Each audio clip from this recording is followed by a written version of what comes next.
Welcome back fair on black magic YouTube চ্যানেলে আপনাদের সবাইকে স্বাগত জানাচ্ছি। আমি শাহিন। আজকে আমি আপনাদের মাঝে চলে আসছি আবার নতুন করে রক্তহীন করা একটা ভৌতিক ঘটনা নিয়ে, যে ঘটনাটি আমার শোনার পর আমার নিজেরই গায়ের লোম সব দাঁড়াই গেছিল। তো সেই রকমই একটা রক্তহীন করা ঘটনা নিয়ে আমি আবারও চলে আসছি আপনাদের মাঝে। তো ঘটনাটি ঘটেছিল ঢাকা শহরের ভিতরে কোনো একটি ফ্ল্যাটে। তো ঘটনাটি ঘটেছিল একটা মহিলার সাথে। তো আমার কাছে এই ঘটনাটি যেভাবে আসছে আর আমি যেভাবে শুনছি, আমি ঠিক তার মতো করেই বলার চেষ্টা করতেছি। অবশ্যই পুরো অডিওটা শুনবেন। বিশ্বাস করা না করাটা আপনার ব্যাপার। আমার নাম শারমিন, ছদ্মনাম। আমার বাবা এই ঢাকার ভিতরে ভালো একটা বিজনেস করে।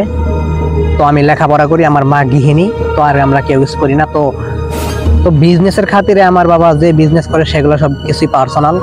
তো সেগুলো আমি নাই বলতেছি। এই জায়গায় সমস্ত নাম ঠিকানা আমি সব কিছু গোপন রাখতেছি। তো ঘটনাটি যে সময় আমার সাথে ঘটছিল তখন আমার বয়স আনুমানিক 15 থেকে 16 বছর, এরকম একটা সময়। আমরা ঢাকা উত্তরার ভেতর থাকতাম।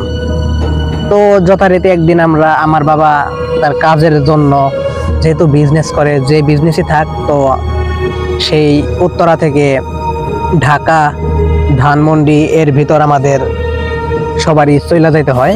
তো ঘটনাটি ঘটছে ওই জায়গায়, আমরা যে বাসায় যে ফ্ল্যাটে উঠছিলাম সেই ফ্ল্যাটটাকে নিয়ে। তো যথারীতি আমরা সেই ধানমন্ডির যে স্থানে আমরা সেই ফ্ল্যাটটি ভাড়া নিছি, তো সেই স্থানে গিয়ে পৌঁছাইলাম আমি, বাবা এবং মা। তো যে সময় ওই স্থানে গিয়ে আমরা পৌঁছাইলাম, তো ফ্ল্যাটটি দেখলাম। ফ্ল্যাটটি দেখার পর বুঝতে পারলাম যে আশেপাশে যে যতগুলো ফ্ল্যাট আছে সব ফ্ল্যাটের মধ্যে এইটা একটু অন্যরকম, মানে একটু বেশি পুরাতন এরকম লাগতেছে।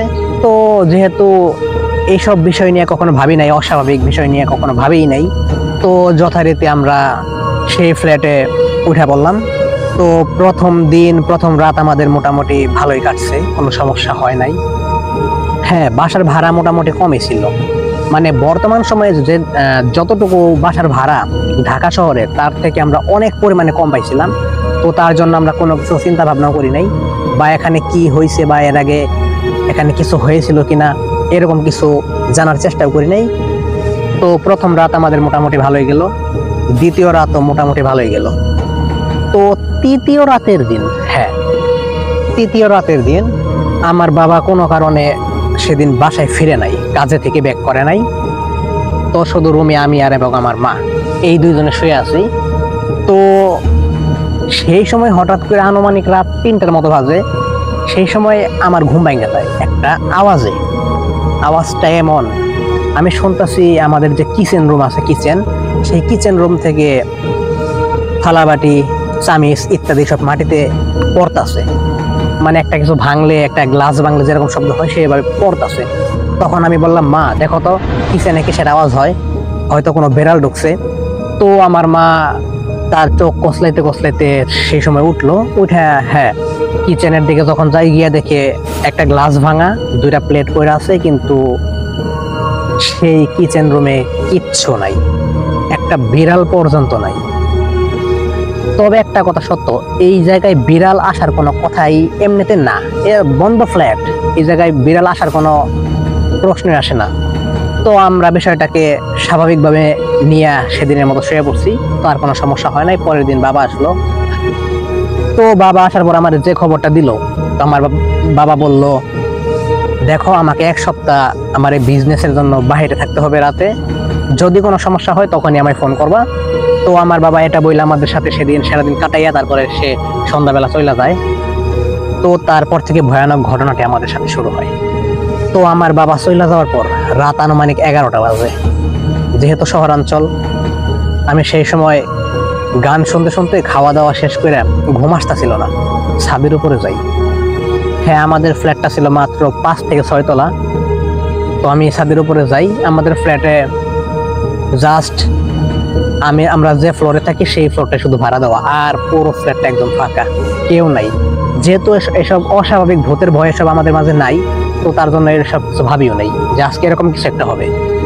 তো আমি ছাদে গেলাম। ছাদে যাওয়ার পরে দেখি জাস্ট ছাদে পা দেওয়ার সাথে সাথে ঠিক আমার সামনে আমার চোখ পড়লো, একটা মেয়ে ছাদের যে দেয়ালগুলো থাকে দেয়ালে হাত দিয়ে তো সামনের দিকে তাকাই আছে, মানে সে তার পজিশন অনুযায়ী সে আশেপাশে মুহূর্তগুলো অনুভব করতেছে। তো আমি পিছন থেকে শুধু দেখলাম যে মেয়েটার চুল ঝুলতেছে এরকম কিছু একটা। তো আমি শুধু ভাবতেছি কি ব্যাপার, আমাদের ফ্ল্যাটে কোনো ভাড়া নাই নাকি নতুন ভাড়াটি আসলো, এখানে মানুষ এত রাতে। তো আমি একটু কৌতূহলবশত দেখার জন্য মেয়েটার আস্তে আস্তে কাছাকাছি যাই। কাছাকাছি যাওয়ার পর আমি যা দেখলাম তা দেখার জন্য মোটেও প্রস্তুত ছিলাম না। মেয়েটাকে প্রথমে বললাম, কে তুমি? কোনো আনসার করলো না।